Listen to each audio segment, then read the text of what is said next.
for Karen's Law, one of the many bills that's going to be introduced this session, but that has a very special place for all of us that's here today.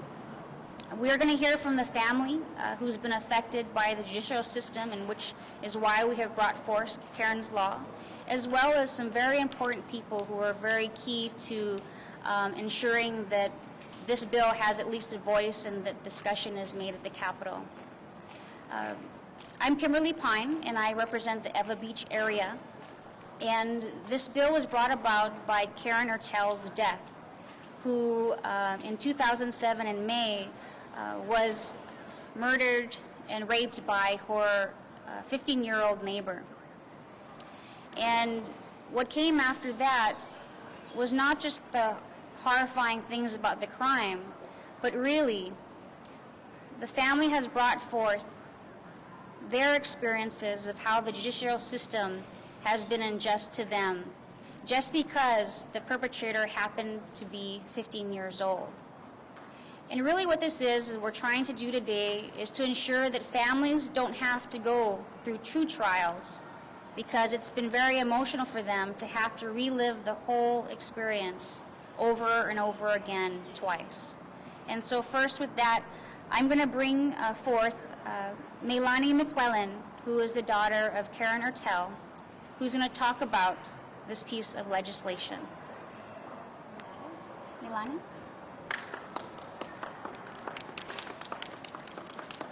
Hi. I'd just like to thank Kymberly Pine and John Mizuno for everything they've done to revive this bill. And, you know, it's been really, really hard to, after my mother's death, we had the waiver hearing, which took over a year, just to determine whether a 15-year-old boy who raped and murdered, and it was calculated and planned, just to find out whether he would be tried as an adult or as a juvenile. And this bill would really eliminate a lot of suffering for other families who unfortunately would have to go through the same thing.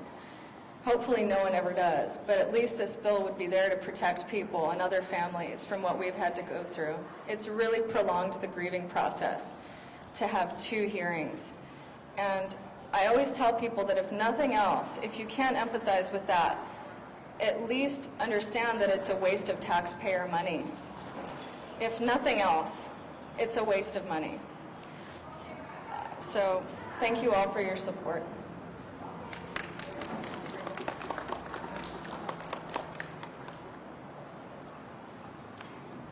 Next that's going to speak today is Melanie McClellan's love, Kevin Callahan. Hi. Karen Ertel, I apologize. Sorry, Melanie. Sorry, guys. Hello, good afternoon. My name is Kevin Callahan. Karen Ertel was my girlfriend and somebody that I loved very much. It's been a long road to go through this, and I can't begin to describe to you the daily anguish that Karen's family and loved ones have gone through as we trudge this road through the court system. That anguish turned into weeks, then months, and then a year and a half later, after 7 or 8 delays in the family court system, did the 15-year-old get waived to adult court. I don't think any family should ever have to go through this. It's almost 2 years now, and there still has been no trial. The amount of wasted man-hours and taxpayers' money to go through all those delays in the family court system to get to adult court is just archaic. There's a lot of states that for capital murder and violent crime, juveniles go straight to adult court.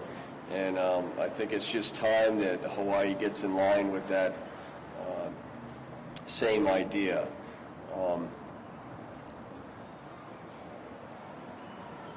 I think when somebody commits rape and murder, you're in a whole new realm. It's not about sending juveniles to adult court who are shoplifting or even stealing cars. It's about, taking somebody's life, and that's a whole different ballgame, and it deserves adult trial for an adult crime.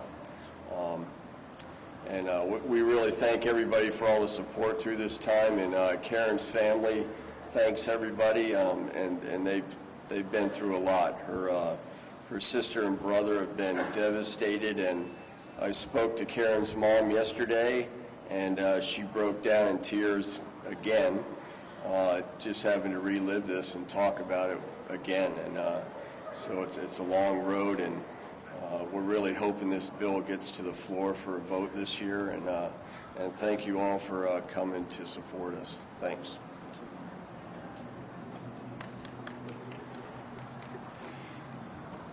The bill is House Bill 819. And specifically what this bill does is for those teenagers 15 to 17, if they are charged with first or second degree murder, they will automatically be tried as an adult. And I think the family has been very clear of how these two trials or two court proceedings have caused tremendous pain for their family. And I next want to introduce someone that's very special to us in the Senate, and he also represents Eva Beach, where Karen Ertel was killed, and that's Senator Espero. Thank you, Representative. The role of the judiciary is to ensure that there is justice and fairness for all of us in this state. Unfortunately, victims and their families are sometimes on the short end of that equation. As is in the case here, the time delays have been so long, and just extending of this process has been very difficult for the community and the family. Thus, you see the collaboration between the House and the Senate to make certain some type of legislation can be addressed and looked at. In the Senate, there are 3 bills which I introduced. Senate Bill 46 parallels the bill in the House, which would make it mandatory that 15-year-olds who commit such a heinous crime would be automatically tried in adult court. Senate Bill 47 takes another route that if the juvenile is tried in family court, if that is the decision of the judiciary, then the proceedings would be open proceedings. Thus, they would not be behind closed doors, and the general public would have an opportunity to see and hear the court case and what went on in the mind of this young individual. And a third option that, if we're not able to move forward on the other 2, would be Senate Bill 49. This bill would allow someone to be tried in family court. However, he or she would not be released at the age of 18. It would extend the time that an individual is in prison and incarcerated and move that individual from the juvenile detention centers to the adult prison population. So these are 3 ways that we are looking at, although the first option, as Representative Pine commented on, is that these individuals are automatically, in a timely manner, tried in adult court. Thank you.